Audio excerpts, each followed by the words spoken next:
날마다 쓰는 나의 신앙일기 TV 데일리 큐티 나무의 향기입니다. 오늘은 5월 24일 수요일입니다. 오늘 함께 묵상할 성경 본문은 창세기 27장 24절에서 30절입니다. 이삭이 이르되 내가 참 내 아들 에서냐? 그가 대답하되 그러하니이다. 이삭이 이르되 내게로 가져오라. 내 아들이 사냥한 고기를 먹고 내 마음껏 내게 축복하리라. 야곱이 그에게로 가져가매 그가 먹고 또 포도주를 가져가매 그가 마시고 그의 아버지 이삭이 그에게 이르되 내 아들아 가까이 와서 내게 입맞추라. 그가 가까이 가서 그에게 입맞추니 아버지가 그의 옷에 향취를 맡고 그에게 축복하여 이르되 내 아들의 향취는 여호와께서 복 주신 밭의 향취로다. 하나님은 하늘의 이슬과 땅의 기름짐이며 풍성한 곡식과 포도주를 내게 주시기를 원하노라.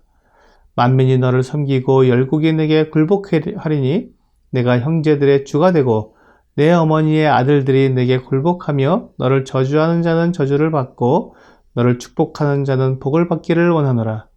이삭이 야곱에게 축복하기를 마침에 야곱이 그의 아버지 이삭 앞에서 나가자 곧 그의 형 에서가 사냥하여 돌아온지라. 하나님은 사람의 실수와 잘못에 또 그 모든 상황을 통해 하나님의 뜻을 친히 이루어 가십니다.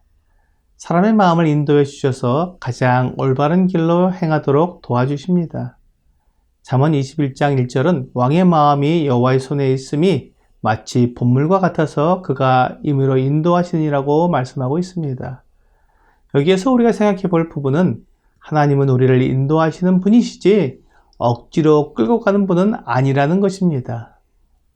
하나님이 우리를 인도하신다는 말을 우리는 때때로 억지로 끌고 가는 것으로 이해하는 경우가 있습니다. 목자가 양을 인도할 때 양을 줄로 매어 억지로 끌고 가지 않습니다. 앞서서 가면서 따라오도록 인도하는 것입니다.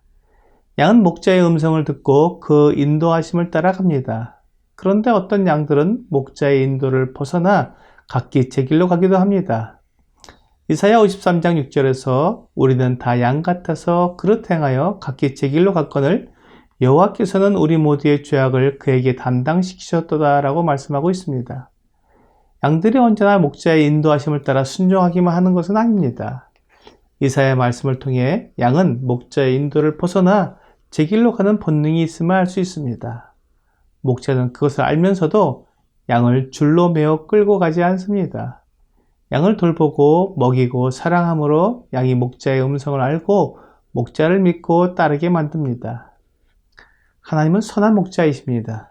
그래서 사람들을 사랑과 은혜로 인도하십니다. 하나님의 뜻을 사람들에게 알게 하시고 그 뜻을 순종했을 때 어떤 상급이 있는지 알려주셔서 그 뜻을 따르게 하십니다. 하나님께서 그가 옳은 판단을 할 수 있도록 알게 해주시고 그가 보지 못한 것을 보게 해주심으로 하나님의 뜻과 계획에 맞는 선택을 할 수 있도록 도와주시는 것입니다. 이것이 하나님의 인도하심입니다. 오늘 본문의 이삭이 야곱을 축복하고 있습니다.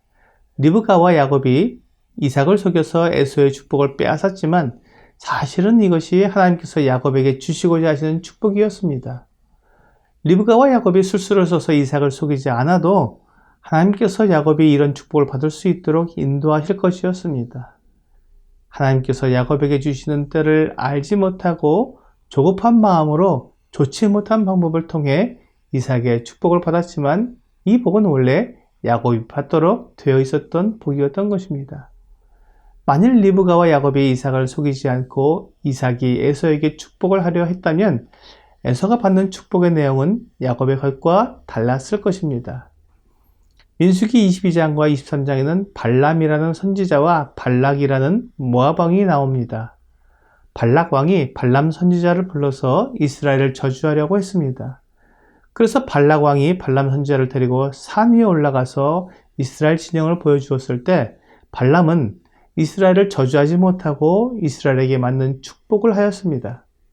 발락 왕이 발람 선지자를 세 곳의 산으로 데리고 다니면서 계속 저주하게 했지만 번번이 발람은 이스라엘을 축복했습니다.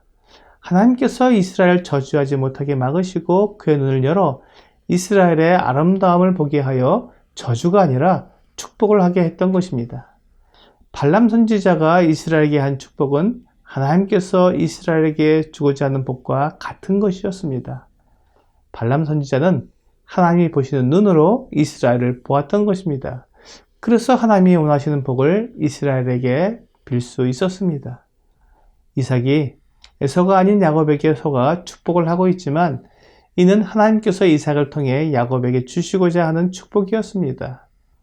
그래서 이삭은 야곱에게 합당한 축복을 하였고 그 축복은 하나님께로부터 오는 축복이었습니다.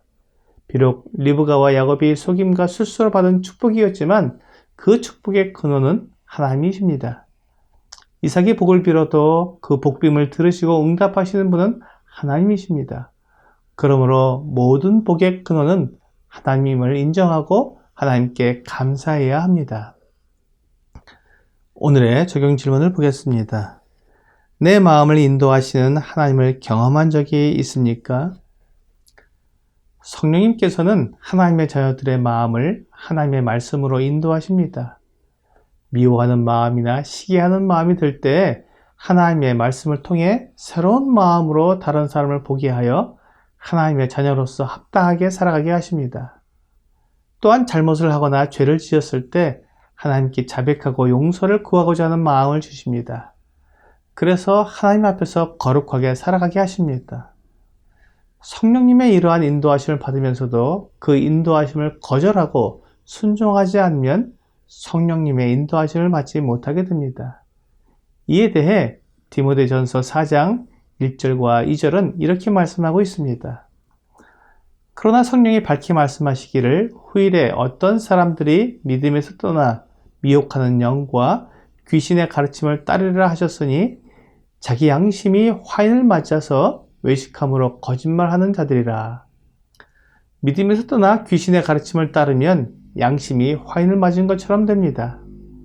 양심은 우리가 잘못하거나 죄를 지었을 때 우리에게 경고해주는 경고 시스템인데 이것이 불로 지진 것처럼 되어 아무 감각이 없어서 제대로 경고를 하지 않으면 내가 가는 길이 옳은 길인지 그릇된 길인지 알 수 없게 됩니다. 오늘 성령님께서 하나님의 말씀으로 내 마음에 말씀해 주실 때 거역하거나 불순종하지 않고 기쁜 마음과 착한 마음으로 순종하여 따름으로 하나님의 인도하심을 받는 여러분과 제가 되기를 주 예수님의 이름으로 기도합니다.